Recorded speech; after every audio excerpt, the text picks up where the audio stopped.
எல்லா புகழும் இறைவனுக்கு. அஸ்ஸலாமு அலைக்கும். நம்ம லைஃப் அப்படின்னு எடுத்துக்கிட்டோன்னு சொன்னால் ஏதாவது ஒரு வகையில் நம்ம தவறு வச்சுருவோம். அப்படி நம்ம தப்பு பண்ணும்போது 2 விதமான மனிதர்களை நம்மளால் பார்க்க முடியும். நமக்கு அட்வைஸ் பண்ணுறதுக்காக வருவாங்க. அப்படி அந்த 2 விதமான மனிதர்களில் நாம் யாரை தேர்ந்தெடுக்கிறோம் அப்படிங்கிறதுல தான் அடுத்து நம்மளுடைய வாழ்க்கை எப்படி இருக்க போகுது அப்படிங்கிறத நம்மளால் முடிவு பண்ண முடியும். ஒரு வகையான மனிதர்கள் எப்படி நம்மளோட தவறை சொல்லுவாங்கன்னா, நீ பண்ணது தப்பு அப்படின்னு சொல்லுவாங்க. அது அது எதை குறிக்குது அப்படின்னு சொன்னால் அவர்களுடைய நம்பிக்கையை நம்ம மேலே திணிப்பாங்க. இன்னொரு வகையான மனிதர்கள் யார் அப்படின்னு சொன்னால், நீ இந்த இடத்துல தவறு வச்சுட்ட, அதை மட்டும் திருத்திக்க அப்படின்னு சொல்லுவாங்க. இப்போ அது நமக்கு நம்பிக்கையை ஊட்டக்கூடிய மனிதர்கள். 2க்கும் பெரிய வித்தியாசம் இருக்கு இல்லையா?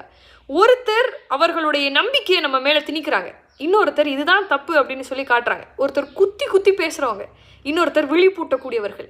இதில் நீங்கள் யாரை தேர்ந்தெடுக்கிறீங்க அப்படிங்கிறத தான் அடுத்து உங்களுடைய லைஃப் எப்படி இருக்க போகுது அப்படிங்கிறத உங்களால் முடிவு பண்ண முடியும். நல்லா யோசிச்சு பாருங்கள். அஸ்ஸலாமு அலைக்கும்.